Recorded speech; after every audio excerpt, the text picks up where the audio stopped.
এটা হলো বস্তুনিষ্ঠ আর এটা হলো ব্যক্তিগত। ধরো কোনো বিষয়কে নিয়ে তার সমালোচনা বা তার সম্পর্কে যুক্তিপূর্ণ আলোচনা ইত্যাদি। আর ব্যক্তিগত বলতে তোমার কোনো একটা ধ্যান ধারণাকে ফুটিয়ে তোলা, সেগুলিকে ব্যাখ্যা করা, এগুলি হয়ে থাকে। আমরা যে প্রবন্ধটি পড়বো, তোমরা জানো যে তোমাদের পাঠ্য আছে নব নব সৃষ্টি। এই নব নব সৃষ্টি, এটি নব শব্দটি যদিও তোমরা টাউনশিপে যারা থাকো খুব পরিচিত নবদা, কিন্তু এখানে নব মানে নতুন। তো নতুন নতুন সৃষ্টি যে বিষয়, তাহলে সৃষ্টিটা তো সবসময় কিছু না কিছু সৃষ্টি হচ্ছে, সেই সৃষ্টিটা কোথায় হচ্ছে? এখানে আমরা যে প্রবন্ধটা পড়ছি সেখানে সৃষ্টি কিন্তু এখানে হচ্ছে। তোমাদের বইয়ের একটি ছবি আছে, তো সেখানেই আমি পাতার মধ্যে আরবি, ফার্সি, গ্রিক, আবিস্তা, পর্তুগিজ, হিব্রু, এখানে সংস্কৃত, যেটা আমাদের যে কোনো ভাষা বা যে কোনো ভাষা থেকে ভাষা সৃষ্টির ক্ষেত্রে ভূমিকা পালন করেছে। তাহলে যদি আমরা এই অংশটাকে একটা ভাষা বলি বা পুরোটা একটা ভাষা, তাহলে সেই ভাষার বিভিন্ন উইংস আছে, ডানা আছে, এবং সেই ভাষাগুলিকে আমরা বলতে পারি যে যত দিন যায়, যত সময় অতিবাহিত হয়, এই নব নব যে ভাবনা, কিসের বিষয়ে? মনের ভাব প্রকাশের বিষয়ে, বা বলতে পারো যে নব নব যে ধারণা, সেই ধারণার ক্ষেত্রে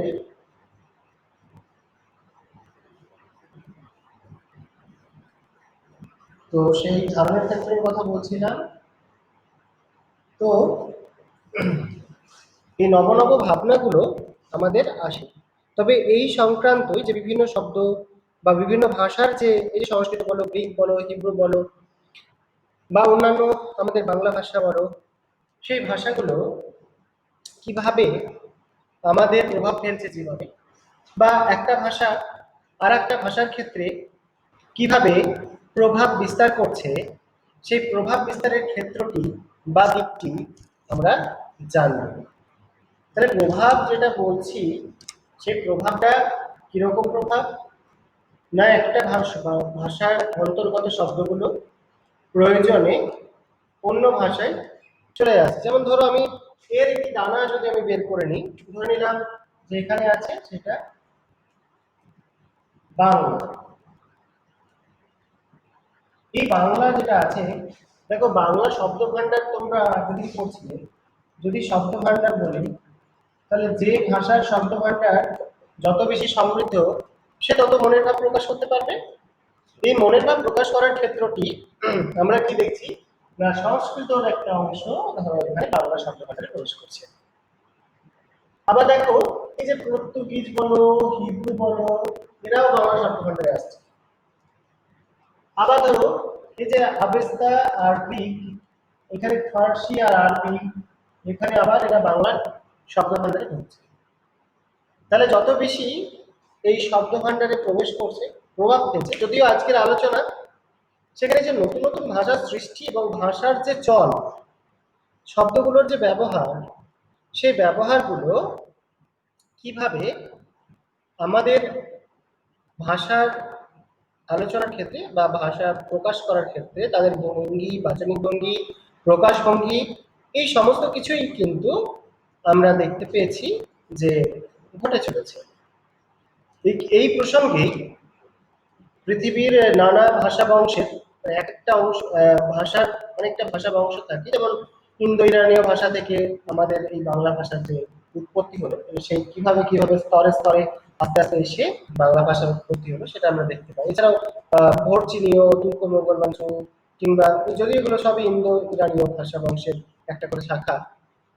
তো এই ভাষা সংক্রান্ত আলোচনায় কিন্তু আমরা এখানে নবনব সৃষ্টিতে, নতুন নতুন সৃষ্টি দেখবে একটা ফুল টবে ফুল হয়ে বিকশিত হচ্ছে, কিংবা অনেকগুলো পাতার মধ্যে বিভিন্ন ভাষাগুলো আমাদের বোর্ডে আমি এঁকেছি। তো ঠিক একই রকম ভাবে আমাদের এই ভাষা বংশের বিষয়গুলো আমরা দেখব।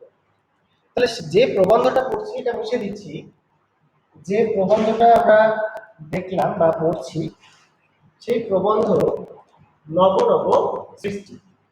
তো আমরা নব নব সৃষ্টি তো অবশ্যই পড়বো, কিন্তু তার আগে আমাদের জেনে নিতে হবে যে এই নব নব সৃষ্টির যে লেখাটা আমরা পড়বো সেটা কার লেখা, কোন অংশ থেকে নেওয়া হয়েছে, কিংবা এটি আহ, তোমার কতটা গ্রহণযোগ্য। সাহিত্যিক যিনি সৈয়দ মুজতবা আলী, সেই মুজতবা আলী তো খুব খ্যাতনামা সাহিত্যিক, সে সঙ্গে বিদ্বান ছিলেন, মানে তিনি গুজরাটি, মানে সংস্কৃত, হিব্রু, আরবি, ফার্সি, ইংরাজি, চীন দেশের ভাষা এসব শিখেছিলেন। তাও ক বছরে যেন, মোটে 5 বছরে। 1921 সালে তিনি শান্তিনিকেতনে ছিলেন। তো ওই শান্তিনিকেতনে থাকার সময় তিনি ওই 5 বছরে মানে 26 সাল পর্যন্ত ছিলেন।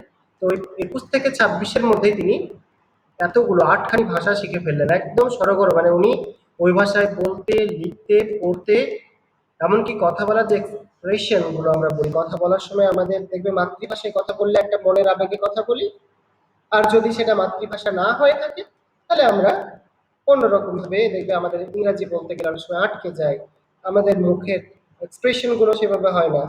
ঠিক সেটাই, কিন্তু উনি এতটাই মানে তার পাণ্ডিত্যটা এতটাই ছিল যে তিনি ওই অল্প বয়সেই বা অল্প সময়ের মধ্যেই কিন্তু সব কটি ভাষাকে একদম রপ্ত করে ফেললেন।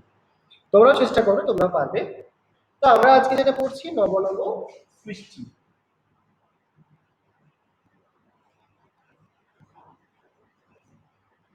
এই নব নব সৃষ্টি যে পড়ছি সৈয়দ মুজতবা আলী। সৈয়দ একটা বংশ, সৈয়দ বংশ অনেকে জেনে থাকবে, নাম করা মুজতবা আলী। কোথাও কোথাও আলীর বানানটা দেখবে দীর্ঘই আছে, পড়েও আছে, কিন্তু এখন যেহেতু হস্তলিপির প্রভেদটা নেই, তবুও যেহেতু তোমাদের নতুন বই কি দিয়েছে জানি না, পুরোনো বইয়ে যেহেতু আলীটা দীর্ঘই আছে আমি দীর্ঘই লিখলাম। এই যে ইনার লেখা পড়ছি, ইনার এই লেখাটার উৎসটাকে জেনে নেব, তারপরে আমরা সৈয়দ মুজতবা আলী সম্পর্কে পড়ব। এটি যে সংকরক বা সংকলন গ্রন্থ থেকে নেওয়া হয়েছে, মানে ধরো এই উৎসটা আমরা দুরকম ভাবে দেখব। উৎসটা প্রাথমিক পর্যায়ে কি দেখব, উৎসতে চতুরঙ্গ বলে একটি গ্রন্থ, এই গ্রন্থটা এর উৎস, হ্যাঁ, এটা গ্রন্থ সংকলন।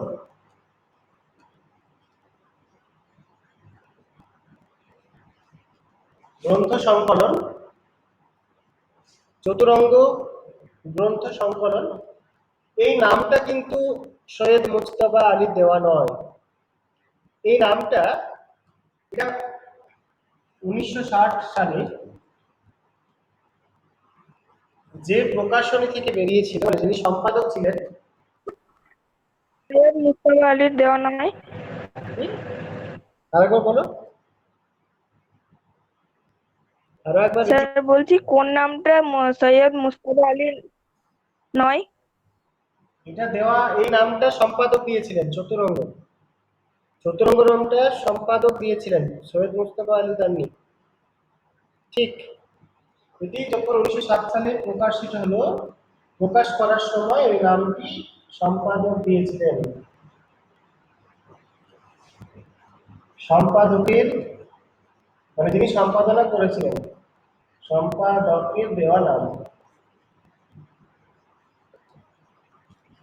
এবার এটার আরো একটা মজার বিষয় আছে, এই চতুরঙ্গ গ্রন্থে আমরা আমরা যে প্রবন্ধটা পড়ছি সেটার আসল নাম, মানে নবনব সৃষ্টিটা একটা সম্পাদিত অংশ, একটা নির্দিষ্ট অংশকে কেটে নেওয়া হয়েছে, সেটা হলো মামদোর পুনর্জন্ম।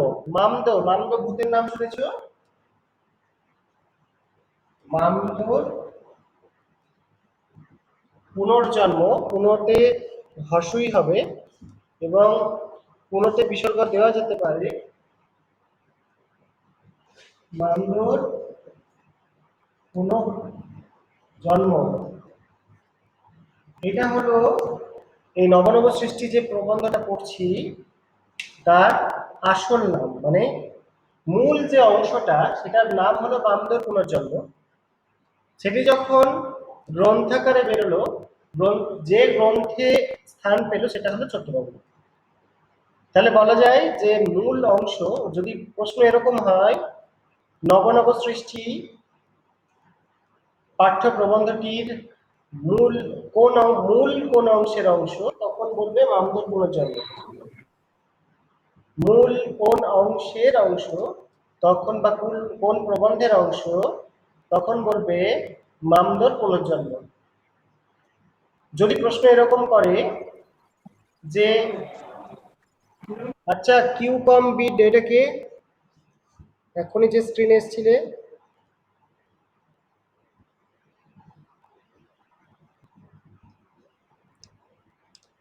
একজনকে স্ক্রিনে দেখলাম যার নাম দেওয়া ছিল না, সে কে? যাই হোক, হঠাৎ করে চলে এসেছিল কোথাও থেকে।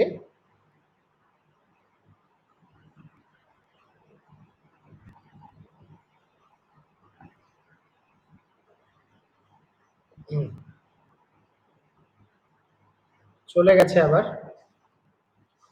তো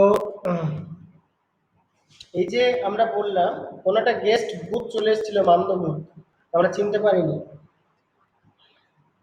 মান্দভূত থেকে সাবধান। তাহলে মামদর পুনর্জন্ম হলো কি না, এই নব সৃষ্টির যে প্রবন্ধটা পড়ছি সেটার মূল নাম, এটা যে গ্রন্থে প্রকাশিত হয়েছিল সেটা হলো চতুরঙ্গ গ্রন্থ। চতুরঙ্গ নামটা সৈয়দ মুজতবা আলীর দেওয়া নয়, সেটা সম্পাদক যখন প্রকাশিত করেন তখনকার দেওয়া। এতটা পর্যন্ত আশা করি পরিষ্কার হয়েছে। হ্যাঁ স্যার। ওকে, এবার আমরা সৈয়দ মুজতবা আলীর নিয়ে যে এত কথা বলছি তার সম্পর্কে কয়েকটা তথ্য জেনে নেব। তোমাদের পাঠ্যাংশে বইয়ের শেষে দেখবে যারা কবি পরিচিতি বা লেখক পরিচিতি সেগুলো দেওয়া আছে, সেখানে দেখো 1904 সাল, হ্যাঁ 1904 সালে জন্ম। এবার এই যে 4 সাল, এটা যেখানে জন্মগ্রহণ করছে সেটা কিন্তু অবিভক্ত বাংলা, মানে বাংলা তখন কিন্তু ওটা মানে পশ্চিমবঙ্গ পূর্ববঙ্গ মিলে, যেটা এখন বাংলাদেশ, সেটা মিলে কিন্তু সব বাংলাই ছিল। তাহলে সেই সময়টায় তিনি কোথায়, এটা মিটিয়ে দিচ্ছি, আশা করি লিখে নিয়েছো। হ্যাঁ স্যার লিখেছি। আমরা যেটা বলছিলাম যে 1904 সাল, 1904 সাল আমি বাংলাতে লিখেছি। 1904 সালে তিনি জন্মগ্রহণ করছেন করিমগঞ্জে, বাংলাদেশের করিমগঞ্জ, শ্রীহট্টের করিমগঞ্জ, কিন্তু সেটা যে জেলার, সেটা ছিল সিলেট। সিলেট জেলার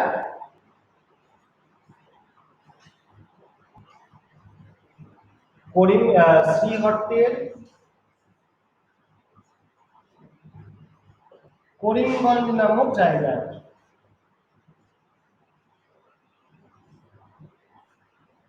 করিমগঞ্জ নামক জায়গায় তিনি জন্মগ্রহণ করছেন। তার বাবা চাকুরিজীবী ছিলেন, যার ফলে চাকুরির উদ্দেশ্যে বিভিন্ন সময় প্রচুর প্রচুর জায়গায় যেতে হয়েছিল, বা প্রচুর জায়গায় আমরা দেখেছি যে তাকে ঘুরে বেড়াতে হয়েছে। এবং তার বাবার নাম হলো সিকান্দার আলী। মহাত্মা গান্ধীর ডাকে অসহযোগ আন্দোলনে যোগ দিয়ে স্কুল ছেড়েছিলেন তিনি। শান্তিনিকেতনে পড়া শেষ করে কাবুলের শিক্ষা বিভাগে অধ্যাপক হন, কাবুল তিনি চলে যান। পরবর্তীকালে দেখো তিনি আরবি, ফার্সি, জার্মান সহ 15টি ভাষা জানতেন। এটা খুব মানে সামান্য হালকাভাবে নেওয়ার নয়, আমরা আমাদের মাতৃভাষাকেই ভালোভাবে জানি না কিভাবে প্রয়োগ করব। উনি 15 খানি ভাষা জানতেন, 15 খানা ভাষা কিন্তু এখানে নেই। প্রবন্ধ, ভ্রমণ কাহিনী ইত্যাদি প্রচুর কিছু লিখেছেন। এবং তিনি যে মানে ভারতবর্ষের বিভিন্ন সেই সময় বিভিন্ন কলেজে বিভিন্ন মানে রাজাদের তত্ত্বাবধানে, তখনও কিছু কিছু রাজা ছিল, বরদার রাজা যেমন একবার তাকে ডেকেছিলেন সেখানে ধর্মতত্ত্ব পড়ানোর জন্য। তো এইরকম ভাবে পরবর্তীকালে দিল্লির যে মন্ত্রণালয়, সেখানেও তিনি কাজ করেছেন। তিনি আহ, আনন্দবাজার পত্রিকার সঙ্গেও সম্পাদনার কাজেও বা যুক্ত ছিলেন, এবং আনন্দবাজার পত্রিকা বলো বা অন্যান্য যে পত্রিকাগুলো ছিল তার সঙ্গেও যুক্ত ছিলেন।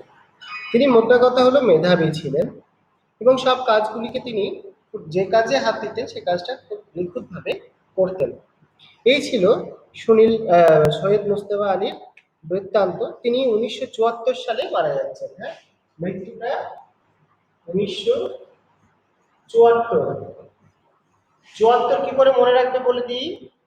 এই ঠিক 2 বছর পর, সালটা 1976, 1976 সালে কাজী নজরুল ইসলাম মারা গেছিলেন। তাহলে ইনি 2004-এ জন্ম, কাজী নজরুল ইসলাম ওই 1899-98 ওই সময় করে, আর মারা যাচ্ছেন 74-এ সৈয়দ মুজতবা আলী। কাজী নজরুল ইসলাম মারা যাচ্ছেন এই 2 বছর পর, কত, 76 সালে। বাংলা এসে মারা গেছিলেন, কারণ তিনি যখন শেষের দিকে মানে শুনতে পেতেন না, দেখতে পেতেন না, তার বোধ শক্তি হারিয়ে গেছিল, তখন বাংলাদেশ সরকার এখান থেকে নিয়ে যায়, কারণ এখানে চিকিৎসা হয়নি তখন। তো সেখানে গিয়ে তাদের জাতীয় কবি হিসাবে তাকে মানে নজরুল ইসলামকে স্বীকৃতি দিয়েছিলেন, এবং সেখানেই তার মৃত্যু ঘটে। তো এই হলো আমাদের প্রবন্ধ শুরু করার প্রাথমিক পর্যায়ে। আমরা এবার মূল প্রবন্ধের দিকে আসব। মূল প্রবন্ধ যে অংশটায় আছে সেখানে আমরা কি দেখবো, দেখো যে কতগুলো বিষয় ওখানে আমাদের নজরে পড়বে। প্রথমেই বলছে সংস্কৃত ভাষা আত্মনির্ভরশীল। আমরা যখন ভাষা মানে শব্দ ভান্ডার পড়ছিলাম, তখন এই সংস্কৃত শব্দ ভান্ডার থেকে দেখলাম যে বাংলা ভাষার মধ্যে প্রচুর শব্দ সংস্কৃত থেকে কোনোটা সরাসরি, কোনোটা কিছু পরিবর্তন হয়ে, আর কোনোটা অল্প রূপান্তরের মাধ্যমে। কিরকম না, ধরো মাঝে মধ্যবর্তী যে সমস্ত পর্যায় ছিল, যেমন ধরো পালি, প্রাকৃত, অপভ্রংশ, অবহট্ট, সৌরশ্রেণী, এরকম নানা স্তর ছিল। বেশিরভাগটা প্রাকৃতের মধ্যে দিয়ে ফিল্টারেশন হয়ে আমাদের বাংলা শব্দ ভান্ডারে প্রবেশ করেছিল, যেমন তৎসম, তদ্ভব এবং অততৎসম। সেই শব্দগুলো দেখেছিলাম কিভাবে আমাদের সংস্কৃত থেকে ধীরে ধীরে বাংলা শব্দ ভান্ডারে প্রবেশ করেছে, এবং সেটি বাংলা শব্দ ভান্ডারের শব্দগুলোই পরিচিত। ঠিক একই রকম ভাবে তাহলে যে শব্দ ভান্ডার থেকে নিয়ে এত সমৃদ্ধ হলো, তার মানে বুঝতেই পারছো যে সংস্কৃত একটা আত্মনির্ভরশীল ভাষা। এবার সেই আত্মনির্ভরশীল বলতে ধরো স্বাবলম্বী, মানে নিজের কাজ নিজে করতে পারে, যে তাকে কি বলে, আত্মনির্ভরশীল। তোমরা যারা নিজের কাজ নিজে করতে পারবে তোমরা আত্মনির্ভরশীল। বা নিজের, এই যে কথায় কথায় বলি যে নিজের পায়ে দাঁড়ানো, নিজের পায়ে দাঁড়ানো মানে কি, নির্ভরশীলতা, নিজের মধ্যে ওই গুণ অর্জন করা। তাহলে কেন সংস্কৃত ভাষা আত্মনির্ভরশীল, সেটার যুক্তি কিন্তু প্রাবন্ধিক সৈয়দ মুজতবা আলী দিয়ে দিলেন। কি বললেন, কোন নতুন চিন্তা, ধরো এই যে আত্মনির্ভরশীলতা বলছে, সংস্কৃতকে মধ্যমণি করে আত্মনির্ভরশীল শব্দটা যোগ করে দিই,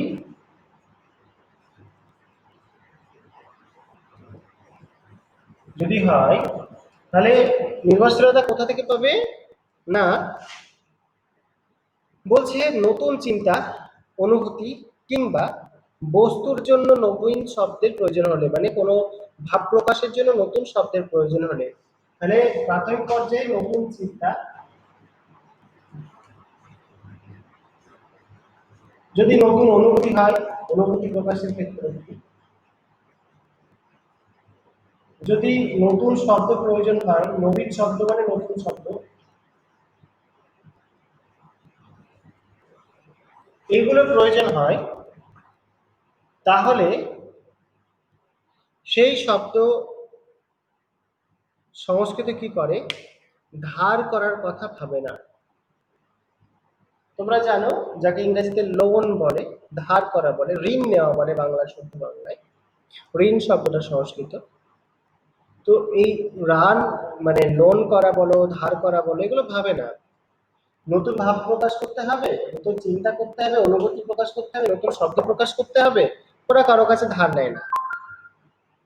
ওরা কি করে, আপন শব্দ ভাণ্ডারে অনুসন্ধান করে, মানে সংস্কৃত যে শব্দ ভাণ্ডার, সেই শব্দ ভাণ্ডারে অনুসরণ করে বা সেগুলো দেখে এমন কোন ধাতু বা শব্দ, তোমরা জানো ধাতুরূপ আছে এবং শব্দ আছে, শব্দরূপ আছে, এগুলি যুক্ত হয়েই নতুন শব্দ গঠন করে। সেই এমন কোন ধাতু বা শব্দ সেখানে আছে কিনা সেটাকে আগে অনুসন্ধান করে এবং সেখানে যার সামান্য অদল বদল ঘটিয়ে, ধরো দেখা গেল যে সেখানে সেই শব্দটি নেই, তাহলে সেখানে কি করবে, সামান্য অদল বদল করে কিংবা পুরনো যে ধাতুগুলো আছে, চল ধাতু, পর ধাতু, গম ধাতু, এভাবে এই যে চল ধাতুতে চলন্ত, চলছে, কিংবা পর ধাতুতে পড়ছে, পড়ন্ত, কিংবা ধরো বল ধাতু, এই যে কথা বলা, তাহলে প্রচুর ধাতু, এরকম ধাতুরূপ শব্দরূপ আছে। তো ধাতুগুলোর সঙ্গে পুরনো বা কিংবা নতুন পুরনো ধাতুগুলোর সঙ্গে নতুন কিছু পরিবর্তন করে শব্দটি নির্মাণ করা যায় কিনা সেটা আগে দেখে। মানে স্বাবলম্বী যে কথাটা বলছিলাম, আত্মনির্ভরশীলতা, সে আমরা কি করে এই শব্দটা পাচ্ছি না, তাহলে আচ্ছা ওইখানে কি বলে দেখি। কিন্তু সংস্কৃত এমনই একটি ভাষা, সে তার যে শক্তিশালী শব্দ ভাণ্ডার, সেখানে আগে নিজেকে খোঁজে এবং খুঁজে নিয়ে দেখে যে সামান্য কিছু পরিবর্তন করে, ওই পরিবর্তন ঘটিয়ে সেখানে নতুন শব্দ সৃষ্টি করা যাবে কিনা। যদি সৃষ্টি করা যায় তাহলে ভালো। এই যে দেখাটা, নিজের মধ্যে আগে দেখা যে আমার সেটি আছে কিনা, এটা তো আত্মনির্ভরশীলতারই প্রতীক। তাই প্রাবন্ধিক বলছে সংস্কৃত একটি আত্মনির্ভরশীল ভাষা। লাইনটা দাগ দিয়ে রাখো। তার প্রশ্ন হতেই পারে সংস্কৃতকে কেন প্রাবন্ধিক আত্মনির্ভরশীল ভাষা বলেছেন। এবার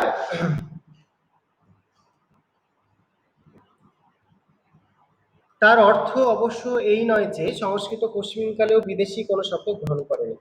আবার বিপরীত একটি কথা, এটা ঠিক যে সংস্কৃত সবসময় নিজের মধ্যেই, নিজের শব্দ ভাণ্ডারের মধ্যেই ভাষাটিকে খুঁজেছেন, কিন্তু এরকম না যে দ্বিতীয় কোনো বা অন্য কোনো ভাষা থেকে সেটা কখনো গ্রহণ করেনি, এরকম নয়।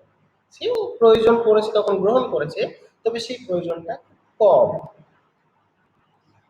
নিয়েছে, কিন্তু তার পরিমাণে এতই মুষ্টিমেয়। মুষ্টিমেয় শব্দটির অর্থ হলো সামান্য, যে সংস্কৃতকে স্বয়ং সম্পূর্ণ ভাষা বলা, মানে বলতে কারো কোনো আপত্তি থাকার কথা নয়। তাহলে আমরা প্রথম প্যারাতে যেটা পেলাম, সংস্কৃত আত্মনির্ভরশীল ভাষা। এই আত্মনির্ভরশীলতা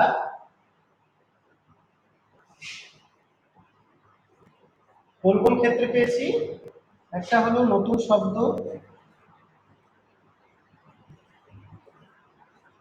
নতুন চিন্তা,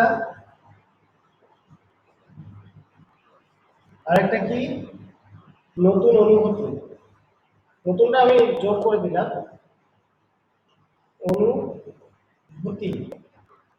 এবার তার মানে এই নয় যে এই বাইরে থেকে কোনো শব্দ গ্রহণ করেনি, অর্থাৎ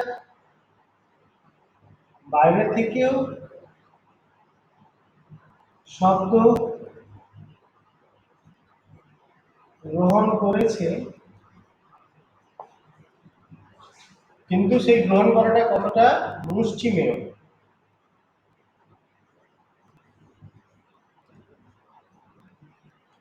মুষ্টিমেয় এতটাই অল্প শব্দ নিয়েছে যে সেই ধার করাটাকে ধার করা বলা চলে না, কারণ সে সবসময় নিজের শব্দ ভাণ্ডার থেকেই বা নিজের যে ধাতুরূপ এবং শব্দরূপ গুলো আছে সেখান থেকেই সবগুলোকে গ্রহণ করে নিয়েছে। তাহলে প্রশ্নই ওঠে না যে তাকে বলা যাবে না আত্মনির্ভরশীল ভাষা। প্রাবন্ধিক সেটাই বলছেন যে সংস্কৃত ভাষা একটি আত্মনির্ভরশীল ভাষা। পরের প্যারাতে দেখো, প্রাচীন যুগের সব ভাষায় তাই। এবার দুটো যুগ বিভাজন আসছে, আধুনিক যুগ এবং প্রাচীন যুগ। বাংলা সাহিত্য হিসাবে যুগ বিভাজন তো একটু ভিন্ন, কিন্তু যদি প্রাথমিক পর্যায়ে আমরা ভেবে নিই, তোমরা জানো এই যে সংস্কৃত ভাষা বলছি, সংস্কৃত ভাষাটির উৎপত্তি খ্রিস্টপূর্ব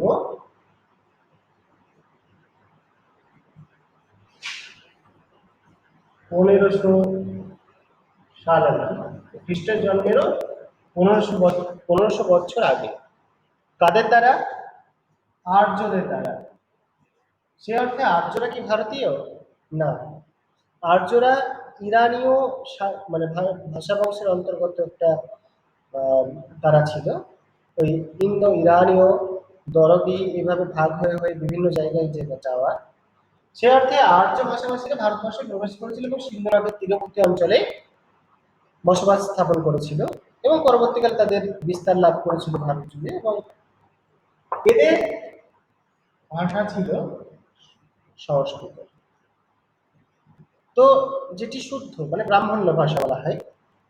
এই আর্যদের সংস্পর্শে আর কি ভাষা, মানে ইরানীয়, আমাদের যে ভাষাগুলো বলি সেগুলো ইন্দো ইরানীয় শাখার ভাষা। তোমরা যখন ভবিষ্যতে বাংলা নিয়ে বিশেষ পড়বে বা ভাষা নিয়ে, ভাষাতত্ত্ব নিয়ে আলোচনা করবে বা জানবে, তখন দেখবে যে কি অদ্ভুতভাবে এই ভাষাগুলো সৃষ্টি হচ্ছে এবং আস্তে আস্তে গোটা পৃথিবী জুড়ে ছড়াচ্ছে। তো এখানে বলছে ওই প্রাচীনকালের যে সমস্ত ভাষা ছিল তার বেশিরভাগটাই আত্মনির্ভরশীল ছিল। তারা নিজেদের ভাষার মধ্যেই তাদের প্রয়োজনীয় সমস্ত কিছুকে দেখে নিত এবং সেই অনুযায়ী নিজেদের ভাব প্রকাশ করা, নতুন চিন্তা করা, নতুন ভাবনা করা, এগুলোকে বের করে নিত। আর কি পেলাম? আর পাচ্ছি, দেখো বলছে হিব্রু, গ্রিক, আবেস্তা এবং ঈষৎ পরবর্তী যুগের আরবীয় আত্মনির্ভরশীল এবং অধিকাংশ ক্ষেত্রেই স্বয়ং সম্পন্ন। অনেকগুলো ভাষার নাম জানলাম। হিব্রু অবশ্যই এদিকেও করা যায়। হিব্রু হলো, গ্রিক হলো, আর কি পেলাম? আরবি, আবেস্তা পেয়েছি এবং আরবি, আবেস্তা, আরবি। আরবি যে ভাষা, যাই হোক, হিব্রুর কথা আসি। হিব্রু কাদের ভাষা জানো? হিব্রু ইসরায়েলের ভাষা। ইসরায়েল, কেউ কেউ ইসরায়েল বলে, কিন্তু ইসরায়েল নয়, ইসরায়েল উচ্চারণটা। ইসরায়েল ভাষাদের ওখানে এই হিব্রু ভাষার প্রচলন আছে, তারা হিব্রু ভাষা ব্যবহার করে। গ্রিক তো জানো ইন্দো ইরানীয় শাখারই একটি ভাষা বংশ। আবেস্তা, আবেস্তার আগে নাম ছিল জিন্দা, জিন্দ, জিন্দাবেস্তা। সেই জিন্দা ভাষাটা থেকে এখন হয়ে গেছে আবেস্তা। ঠিক আছে, এটা এই ইরানে এই আবেস্তা ভাষাটার ব্যবহার আছে। জরাথুস্ট এই ভাষা তোমরা নাম শুনে থাকবে, ধর্মপ্রচারক, তার তিনিও এই জিন্দা আবেস্তা কথাটা ব্যবহার করতেন। আরবি যে ব্যাপারটা, আরবি আরবি ভাষা 27টি দেশের রাষ্ট্রীয় ভাষা। 27টি দেশ আরবি ভাষাকে রাষ্ট্রভাষা হিসেবে স্বীকৃতি দিয়েছে। তাহলে এই যে ভাষাগুলোর কথা বলা হচ্ছে, এরা কিন্তু সবগুলোই আত্মনির্ভরশীল, তারা সবগুলোই স্বয়ংসম্পূর্ণ। স্বয়ংসম্পূর্ণ কখন বলা হবে বলতো? স্বয়ংসম্পূর্ণ তখনই বলা হবে যখন তারা তাদের মনে ভাবগুলোকে প্রকাশ করতে পারবে সাবলীলভাবে, নতুন চিন্তা ভাবনাগুলোকে প্রকাশ করতে পারবে নতুন নতুন শব্দ দিয়ে। তাহলে সেটাকে আমরা বলতে পারবো যে আত্মনির্ভরশীল। তোমাকে কখন আত্মনির্ভরশীল করবে? যখন তুমি তোমার নিজের দায়িত্ব নিতে পারবে। ধরো এখন বাবা মা খাওয়াচ্ছেন, পড়াচ্ছেন, তোমার পেছনে খরচা করছে, কিন্তু তুমি যখন নিজেই শিক্ষা গ্রহণ করে নিজে এখনো নিজের পায়ে দাঁড়িয়ে আছো, তখন যখন স্বাবলম্বী হয়ে উঠবে, দায়িত্ব নিতে শিখবে, তাহলে তুমি আত্মনির্ভরশীল হলে। তো ঠিক একই রকম ভাবেও ভাষার ক্ষেত্রেও প্রাবন্ধিক বললেন যে আত্মনির্ভরশীল ভাষার কথা প্রসঙ্গ তুললেন এবং সেখানে তিনি প্রাথমিক পর্যায়ে সংস্কৃতের ক্ষেত্রে 100% ভোট দিয়ে দিলেন না, তারপরেও বললেন যে প্রাচীন যুগের সব ভাষায় তাই। প্রাচীন যুগের ভাষা, এখানে একটা শর্ট প্রশ্ন হয়েই থাকে, তাহলে প্রাচীন যুগের ভাষা কোনগুলো? প্রাচীন যুগের ভাষা বলতে আমরা সংস্কৃতের পাশাপাশি হিব্রু, গ্রিক, আবেস্তা, আরবি, এগুলোকে সবগুলোকে ধরবো, সবগুলোই প্রাচীন যুগের ভাষা। এবং এই সবগুলোই কিন্তু স্বয়ংসম্পূর্ণ এবং স্বয়ংসম্পূর্ণের সঙ্গে আত্মনির্ভরশীল। পরের প্যারাতে চলে এসো। বর্তমান যুগের ইংরাজি ও বাংলা আত্মনির্ভরশীল নয়। বর্তমান যুগের যে ভাষা দুটো আমরা সবচেয়ে বেশি ব্যবহার করি, তো তো সেই বিশেষ করে বাঙালিরা তো ধরো ইংরেজি এখন বেশি ব্যবহার করছে নাকি, ইংরেজি এবং বাংলা। প্রাবন্ধিক এই দুটোর কথা বললেন, যে এরা বললেন যে এগুলো আত্মনির্ভরশীল নয়।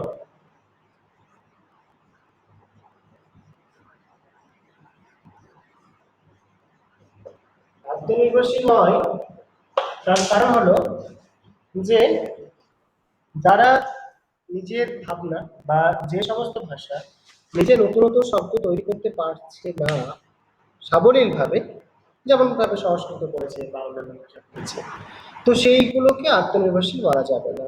কেন না, আমরা প্রয়োজন মতো এবং অপ্রয়োজনে ভিন্ন ভিন্ন ভাষা থেকে শব্দ নিয়েছি এবং নিচ্ছি। এই ইংরাজি এবং বাংলা এরা দুটোই কিন্তু আত্মনির্ভরশীল নয়। প্রয়োজনে, যেমন ধরো সংস্কৃত থেকে নিচ্ছি, পর্তুগিজ থেকে নিচ্ছি, ওরান্দাজ থেকে নিচ্ছি, ফার্সি থেকে নিচ্ছি, আরবি থেকে নিচ্ছি, আমরা কত ভাষা নিয়েছি, আগের দিনই পড়েছি আমরা। তাহলে এই ভাষাগুলো নিচ্ছি বলেই আমরা আত্মনির্ভরশীল নয়। আমরা তো আমাদের বাংলা শব্দ ভান্ডারে প্রবেশ করে নতুন শব্দ বানাচ্ছি না, নিয়ে নিচ্ছি। তাহলে আত্মনির্ভরশীল কখন হলাম? আমরা তো অন্যের কাছ থেকে নিয়ে নিচ্ছি। পাঠান মুঘল যুগে আইন আদালত খাজনা খারিজ নতুন রূপে দেখা দিল বলে আমরা আরবি ফার্সি থেকে প্রচুর শব্দ গ্রহণ করেছি। তোমরা জানো যে ভারতবর্ষে বিভিন্ন সময় বিভিন্ন শক মুঘল পাঠান যারা এসেছিল, পাঠান আফগানিস্তান থেকে এসেছিল, শক এরা ওই ওই পথে হয়ে এসেছিল, তুরস্ক আফগান এই দিকটা থেকে। তো এরা যারা এসেছিল তারপরে দীর্ঘদিন এরা ভারতবর্ষে ছিল। ভারতবর্ষে এসে ভারতবর্ষের যে সৌন্দর্য তাদেরকে আকৃষ্ট করে, এবং পরবর্তীকালে অনেকেই লুণ্ঠন করার জন্য এসেছিলেন, কিন্তু অনেকেই আবার এই মাটিকে এই হাওয়াকে আবার ভালোবেসে যাই হোক থেকে গেছিলেন, কারণ তারা এটাকে নিজের দেশ ভাবতে শুরু করেছিল। তো যাই হোক, এই আহ, তখন তাদের দরবারের ভাষা, সাহিত্যের ভাষা বা কাজের ভাষা হওয়ার জন্য আইন আদালত বা নতুন নতুন বিভিন্ন আরবি ফার্সি শব্দ আমাদের প্রচুর বাংলা শব্দ ভাণ্ডারে প্রবেশ করে গেছে। পরবর্তী যুগে ইংরাজি থেকে ইংরেজি থেকে ইংরেজির মারফতে বা ইংরেজদের থেকে আর কি অন্যান্য ভাষা থেকে নিয়েছি এবং নিয়েছি, এবং এর পরবর্তীকালে তারপরে প্রায় 200-250 বছর আমাদেরকে শোষণ শাসন মারধর দাঙ্গা সবই করিয়েছিল ইংরেজরা। তো সেই সময় তাদের কাজের ভাষা হিসেবে আমরা ইংরেজি ভাষার থেকে অনেক শব্দ পেয়েছি। তারাও চেয়েছিল যে ভারত ইংরাজি শিক্ষায় শিক্ষিত হোক, কারণ ভারতবর্ষের যে শিক্ষা ব্যবস্থা ছিল সেটা তারা জানতো যে এটা ঐক্যবদ্ধ করতে সাহায্য করবে, তাই ভারতবর্ষের শিক্ষাটাকে তারা একটু ব্যাক ফুটে ফেলে তাদের শিক্ষায় শিক্ষিত করে শিক্ষিত চাকর বানাতে চেয়েছিল আমাদেরকে ইংরেজরা। তো যাই হোক, এখন সেই ইংরেজি ভাষায় গোটা বিশ্ব জুড়ে আছে। সেই ইংরেজি ভাষায় এখন তুমি না জানলে আনস্মার্ট বলবে লোকে।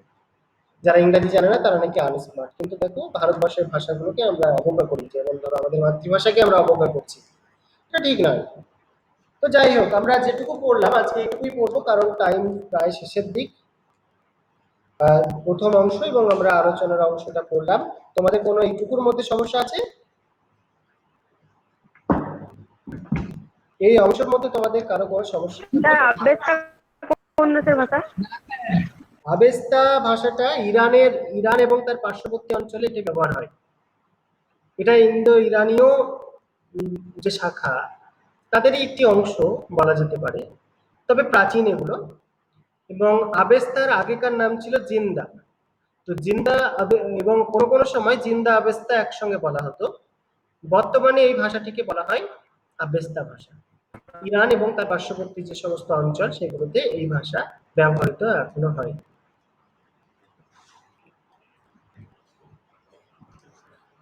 আর কারো কোনো স্যার প্রশ্ন বলছি, আছে? বলো। স্যার বলছি পারস্যের ভাষা বলা যেতে পারে আবেস্তাকে? আর একবার বলো। বলছি যে আবেস্তা ভাষাটা কি পারস্যের ভাষা হতে পারে? হ্যাঁ, তার পার্শ্ববর্তী মানে তো পারস্য কাছাকাছি আছে। এবার শুধু তবে অরিজিনটা উৎসটা ইরানের অংশের মধ্যে পড়ছে, ঠিক আছে।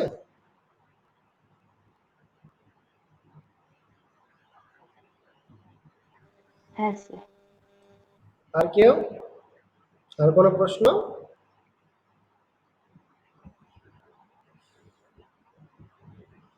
যাক, প্রশ্ন যদি না থাকে তোমরা একটু পড়ে রেখো, কারণ পরের দিন যখন আমরা পড়বো তখন এখান থেকেই শুরু করবো। আহ, আর খুঁজে দেখবো, যদি কোনো প্রশ্ন থাকে গ্রুপে পাঠিয়ে দিও, আমি পেয়ে যাব। তবে যে প্রশ্ন পাঠাবে যতটুকু পড়ানো হচ্ছে তার মধ্যে পাঠাবে, কারণ আগে গিয়ে প্রশ্ন পাঠালে তো তখন লিঙ্ক কেটে যাবে, তাই না? সেই জন্য যতটুকু অংশ আমরা পড়ছি তার মধ্যে কোনো প্রশ্ন থাকলে, যদি এই মুহূর্তে না মনে পড়ছে, পরবর্তীতে যদি মনে পড়ে, তাহলে তোমরা তোমাদের যে গ্রুপ আছে হোয়াটসঅ্যাপ গ্রুপ, সেখানে পাঠিয়ে আমি পেয়ে যাবো। সকলে ভালো থেকো, এই বলে ক্লাস শেষ করছি আজকে। রথযাত্রার শুভেচ্ছা রইলো তোমাদেরকে। তবে বাড়িতে বসেই ডিজিটাল রথযাত্রা দেখো।